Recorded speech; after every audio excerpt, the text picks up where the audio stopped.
morning, good afternoon, good evening, and good night. Welcome to the Fly With Us podcast.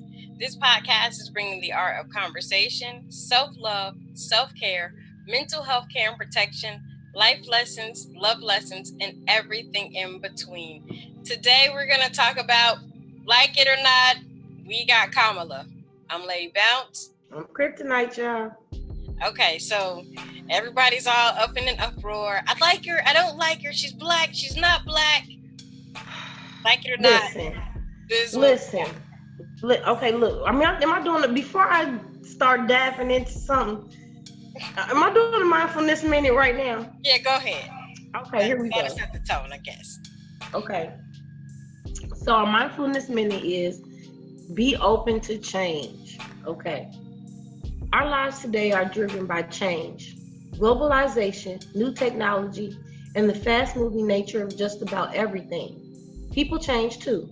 Our children grow up before our eyes, and parents seem to age too quickly.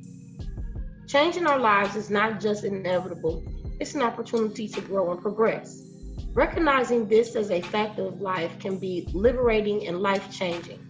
Rather than being daunting, all of this newsness can bring excitement and interest into our lives. At the same time, it can help us master fresh skills, gain knowledge, and improve relationships. Along with change comes options. So recognize there will be unknown and approach change positively with an open mind. The old you will still be there, but a new and improved form. Please excuse me because this print is small and my eyes are old. But yes, let's be open to change. Okay, let's talk about one thing at a time. So let's first address this issue of blackness. Okay. I don't give a damn.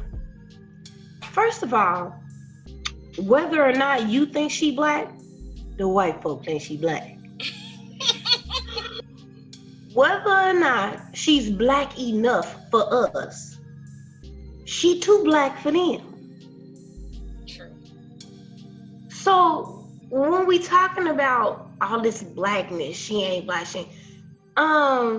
what? Like, what are y'all talking about? Okay, first of all, people, I was listening to a podcast. It's the Karen Hunter show. And I have to apologize because I can't remember the woman's name. I want to say her name was Carla, but I can't remember what her last name was. But the point is, it was a Karen Hunter show, and it was pretty much about the same thing as far as Kamala Harris and her ability to fill this position and how black folks are feeling about it. And there was an interesting point that the guest speaker brought up. We're always making a discernment about what type of black we are. Mm-hmm. Dominican, Cuban, Puerto Rican, you know what I'm saying? Whether you from the Bahamas or the Caribbean or you Haitian or we always talking about different types of black. Right. That only matter to us black folk, to other, you know what I'm saying? It's only an issue amongst black people. Because when a policeman pull your black ass over, he don't care what black you are. He don't ask you, are you from the islands? Because if you from the islands, I won't hit you as hard. You know what I'm saying? It doesn't matter. What the hell difference does it make? That's one. And then the second thing is, we are all derived from the same place.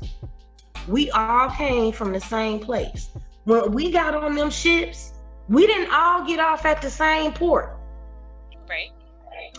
Somebody stopped in North Carolina, and his brother, his sister, his tribesmen, some of them was taken to the Caribbean. We didn't all get off in the same place. But that don't mean that we ain't still related, we ain't still connected. We just don't know it. Right. You know what I'm saying? So all of this, she's not black enough, and what are you talking about?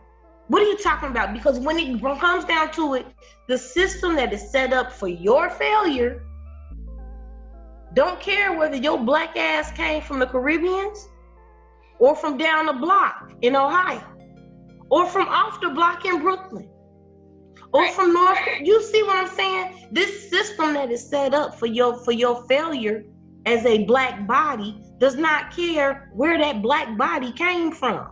They just don't want it to get no further in life than where it is right now. They could care less where it originated. Agree. But we have to recognize that we all originated from the same place. Right. And if you look at it, based on, the quote unquote black experience, her mother, she gives mad props to her mother, said, my mother raised me and my sister as black women and to be strong black women because she knew that anybody who looked at us was only going to see us as black. So growing up, she's had the black experience. She went to an HBCU. She joined, a black sorority. So her life, is one that has been surrounded by blackness. And like you said, when she gets pulled over by the police, they're not going to go, well, is your mom Indian and your dad's Jamaican? Because maybe we only go hit you on one side of your head and not the other side because only half of you was black. Exactly. That was kind of like the same conversations that they had about Obama. He's too black or he's not black enough. But they ain't gonna let Pookie and Day Day from the middle of the hood get up there and, and be president. So what is black enough? And really, why does it matter?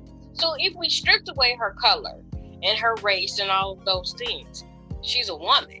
So don't we just got to give props that he picked a woman in the first place because he could have picked a white man and kept the status quo? No. And I'm going to tell you why. We can't, because this move is a move specifically to get black votes. If black people have never known what their vote means, they should know it now. Because there ain't no way in hell was these people thinking about, had a fantasy of picking a black VP at any point in this campaign. What, nobody think that shit was not on their radar ever? No, because even, in the Democratic debates, Biden and Kamala went at each other pretty hard. So I know she wasn't on his radar, as far as a VP, because she was giving it to him and he was giving it right back. But which is awesome. You know what I'm saying? That's awesome. And which is why I have hope for her. I have hope for her. I mean, she's not necessarily, I can't sit up here and be like and say that I'm super thrilled and she was she was a number one pick for me, because she wasn't. But that's where the mindfulness moment come in. You got to be open to change. Right. Open your mind to change. Because now let's get into the why people are having an issue with Kamala, because they're going based off of her record as an attorney general, right? Yes. But let's look at her record as a senator. Okay. You know what I'm saying? As a district attorney general, it's just the bullshit. And I think what would help her in this campaign and what will help her to get black folks to chill is if she just admitted to her shit. If she just was like, some shit happened. Yeah, it went down like that, but I came up with this, and this.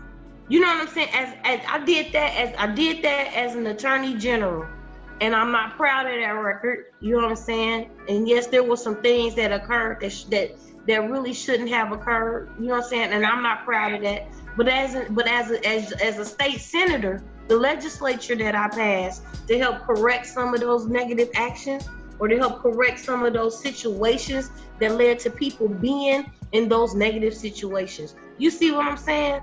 We can hold her accountable. We should. But the question is, do you hold it? How long do you hold it against them? You know what I'm saying? Not to the point that you forgive them, but to the point that you can accept what they did, but also see that they have made changes to try and change their mindset or reform something that was unjust. Right, and I think it goes back to what you said.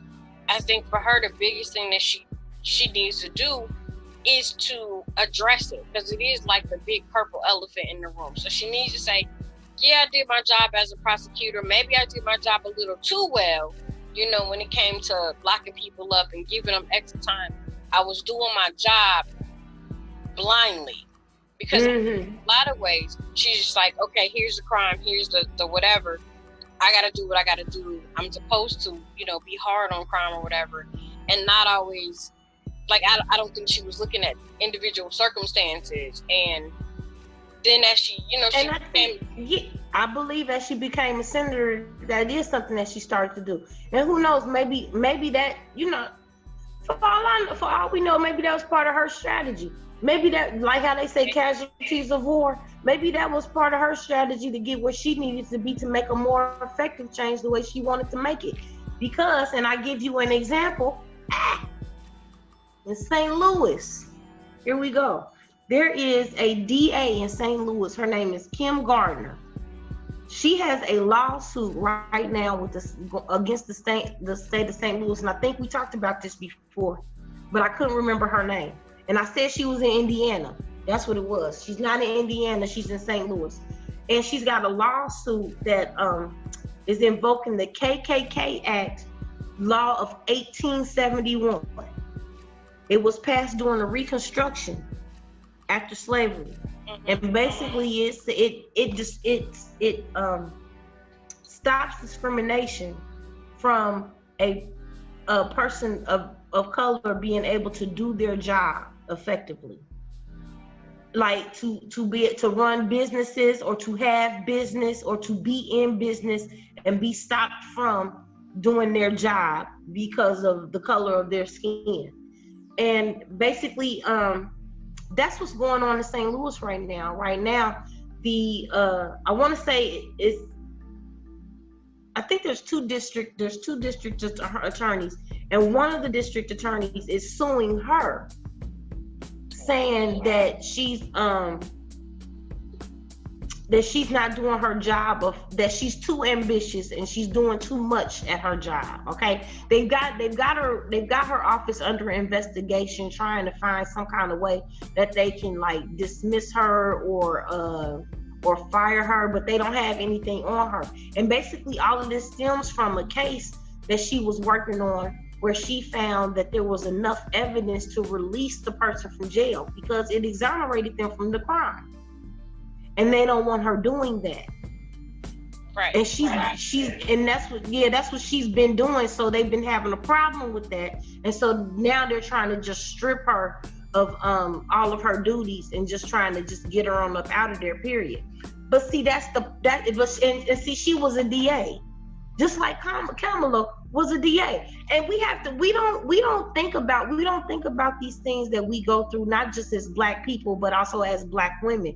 We still have shit working against us, even when we get in those high-paying positions. Right. And if you're not flowing the way that they want you to flow, if you're not doing things the way that they want you to do things, then the repercussion is that they're going to find a way to get rid of you. You know what I'm saying? Does that make it okay to like stack evidence to get somebody and put an innocent person in jail? Not at all. It don't make it okay at all. But you also, I mean, you kind of see what I'm talking about. You know what I'm saying? Maybe at the time she didn't have the guts to stand up for what she truly believed in, like Kim Gardner does. But does that mean that she hasn't reframed and reformed and has decided that that's the stance she wants to take now as a senator? Because since then she's been leading the charge in a lot of cases when it comes to social justice reform.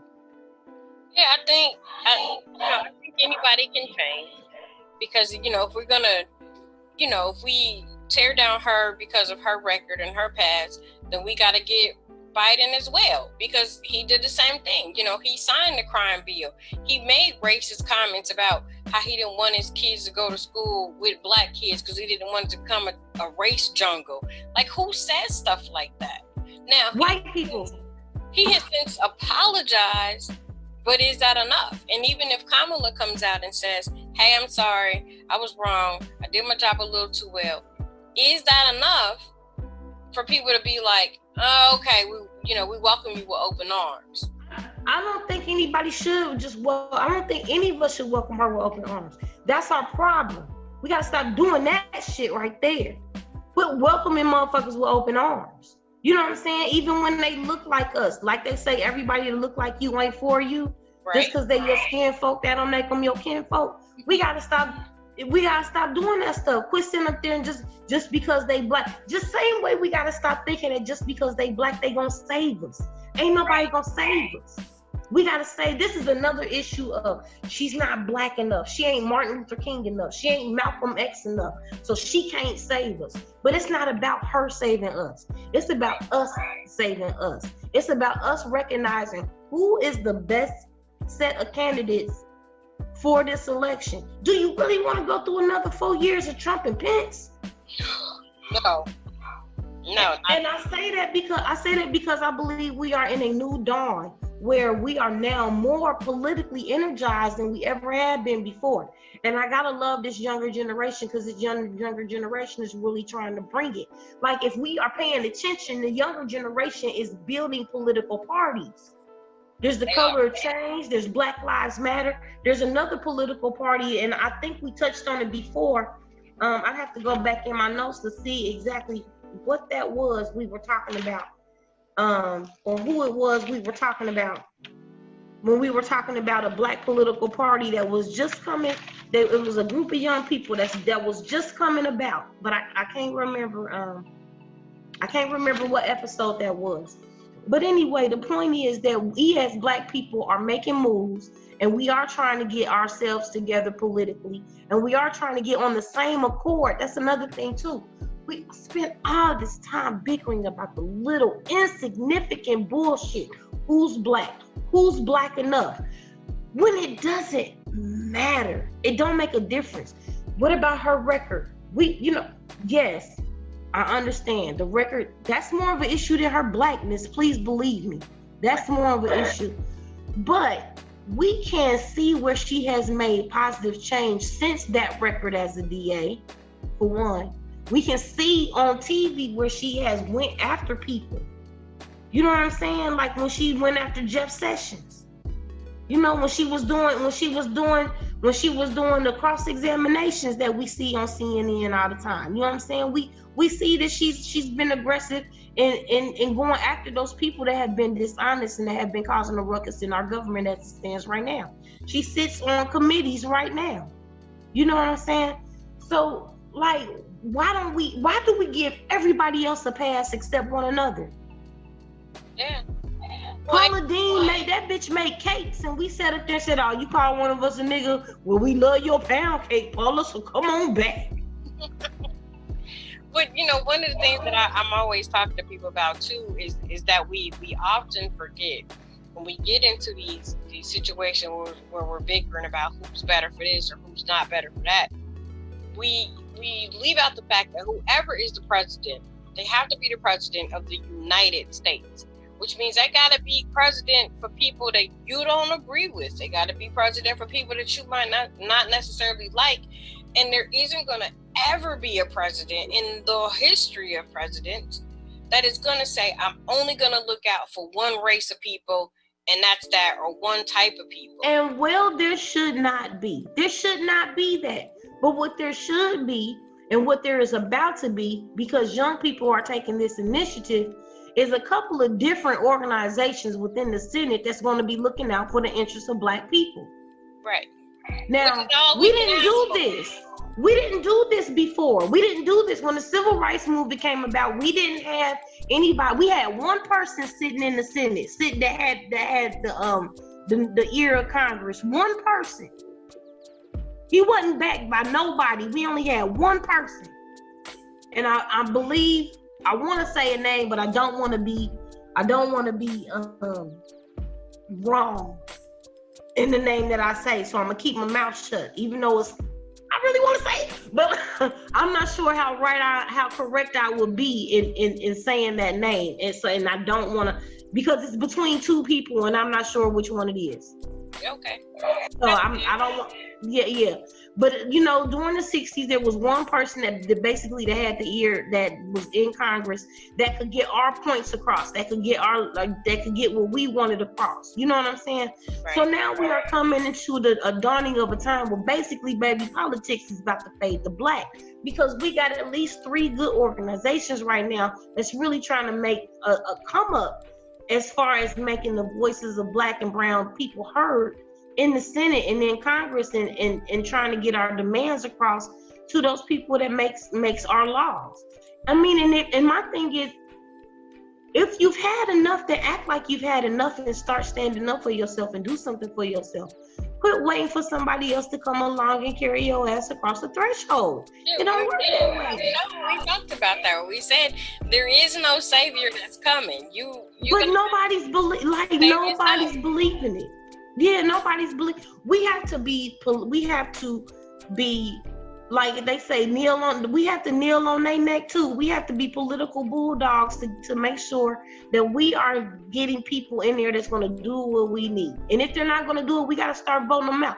We got to start supporting candidates that we like. We got to start researching candidates and making sure that they're representing our views and our values and what we want and things like that. And we have to start holding these people to the fire. And it starts locally. It starts locally Absolutely. getting out there and voting. You know what I'm saying? We got to do that. I at first I was all about I ain't voting in this election. You know what I'm saying? It ain't gonna matter. I'm gonna start my local election. I'm just gonna vote locally and forget about the presidential election. Except this presidential election, we really cannot afford to do that. And Right. what people don't understand about that, I'm not going to vote during this presidential election. When you don't vote and you are in, say, a swing state, your non-vote is a default vote for the sitting president. So basically that means if you are a person that does not vote and your state, say the electoral party in your state usually votes Republican. Yeah. If there's not, you know what I'm saying, if your non-vote will swing that Republican vote into it swings the vote into the seat of whomever is sitting as president at that time. So if the president is a Republican and this is a state that usually swings Republican, then that's where your vote is going to fall. It's going to fall under the Republican. You know what I'm saying? Right. I think I'm explaining it right, but yet I don't think I'm explaining it right at all. But no, it is because what the electoral college does is they look at the number of votes that were had, and even if if our electoral college is more Republican, and I'm looking at the numbers, then I'm gonna vote what I think, or vote the political party that I roll with, because it was like 7-4, so that means 3 people didn't vote, or something to that effect. So yeah, if you don't vote, they do. A no vote is a default vote for the sitting president. Basically, is what it is. You know what I'm saying? Right. And look, I may not be totally politically literate about this, so hey, yo, look it up, Google it. It's on Google. Google it. Look it up and Google it. Start Right. now with your research and Google We it. all got the same. Okay, and then another thing too is that I want us to realize is that we keep forgetting about how that last election, how Russia was involved in our elections. Do you think they're not doing that again? Do you think that they're not putting up propaganda and memes and getting negative ads out there about these people, about Biden and Harris? Do you think that that's not a campaign that's going on, like a real live hate campaign that's going on right now? And then why do we always fall for the negativity? Like, we can't be positive about nothing. We can't, No. like, it's like, well, Barack was in there and he didn't do nothing. Well, when Barack was in there, did you go and vote locally to get more Democrats in there so that they could help Barack to achieve the goals he was trying to achieve? Because he couldn't do anything because the Republicans admitted that they would not help him. We're going to do everything that we can to stop you from doing anything. Wasn't that what Mitch McConnell told him? Yeah, it was. He said it. He said it to his face. He said numerous and on television. And he's like, my number one goal is to stop anything he puts up. Like, this ain't a basketball game, G. Like, why is that your number one goal when you supposed to be representing a bunch of people, but you sit up here with these selfish ideologies and my goal. This ain't about you, my G. This is about a whole freaking country. It's about a country. What you mean you gonna stop him? Your personal goal is to stop him at the expense of me? Fuck you. Right. But his base that he represents, they were all for it. They was cheering him on like, yeah, that's what we want. Until things started happening where Obama was putting stuff up that was going to benefit them, and Mitch McConnell was, knocking it down and fighting. And now they're like, wait. We don't want you to knock everything down because this was going to help us. Well, you told me, and this is what I said, and this is what I stand on. So, yeah, they got, unfortunately, in any situation, the poor people get screwed over anyway, because we don't have any capital. We don't have any political power because we don't have any monetary power. So we really have to make sure when we vote locally, especially, that, like you said, we're researching candidates. We're voting for people that are going to, help us as much as they can. I mean, their hands are going to be tied, to a point where they're not going to be able to put everything through. But at least they can put enough stuff through, or they can, reach across the aisle and get, some of the other Republicans to see, hey, these things are needed and they are valued, by this group of people. We need to start taking care of everybody, not just the richest 1%, not just the celebrities or the people. Yeah, we're not just catering to black people when we need them to vote for us every 4 years. That's the only time we get acknowledged is when they need our votes. And that's another thing, like, if don't nothing else tell you how important the black vote is, I swear to God, this should open up somebody's eyes, because like, again, we come back to, they wasn't trying to pick a black person, period, much less a black woman, a black girl, good gravy. And Trump is livid. Yeah. They livid. They mad. They don't know what to do. They don't know how to attack her because she don't, you know what I'm saying? They don't know how to attack her because she don't have no, like, she ain't really ran on nothing before. You know what I'm saying? Like, it's kind of, it is out of the blue. It is something that they weren't prepared for. The only thing they can say about her is that she's mean and she's nasty and she's too ambitious. But is she mean, she's nasty, and she's too ambitious because she's black? No, she's mean and nasty and too ambitious because she's a woman. Well, she's too ambitious. No, she's too ambitious because she's of the angry black woman. So no. But you know what? No, you do have a point there, because Trump only calls black women nasty and angry. Mm-hmm. You're right about that. Trump only calls black women nasty and angry. That's what he does to all the reporters that he don't like when the reporters ask him questions. Oh yeah. And stuff. Yeah, the black women are nasty and angry, but women in general, he got an issue with. Yeah. He didn't get enough hugs as a baby. And I can't understand these people, because I was looking on Facebook today and they was talking about how Biden is a pedophile. And I'm like, are y'all serious? Like, do y'all have amnesia? Did y'all forget that Trump's best friend was a sex trafficking pedophile? Mm-hmm. Did y'all forget that before he was elected, he has settled out of court with multiple women for massive amounts of money, 2 of which claim they were underage when they were introduced to him by Jerry Epstein at Epstein's home. Yep. He was a frequent flyer on his private plane to his private island. but we don't remember these things now. 4 years later, we don't forgot about all that. We don't remember none of that. Yeah, we forgave him because there wasn't no evidence, so we forgave him. Man, whatever.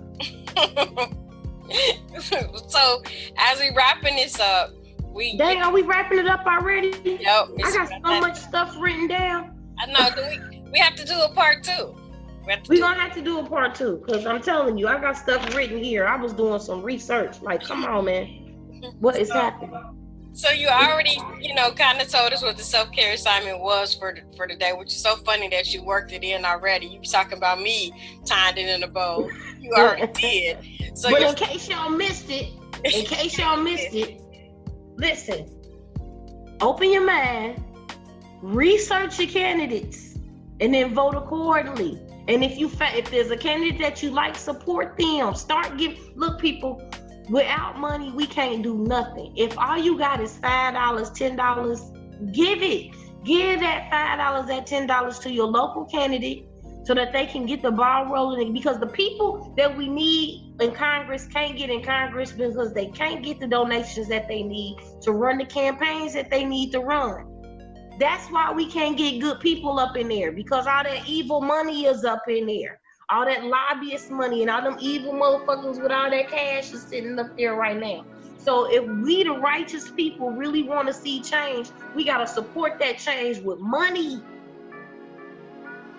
Money talk. They do. Money talk. We got to start giving these people money so they can get to where we need them to be. We need them to be up there.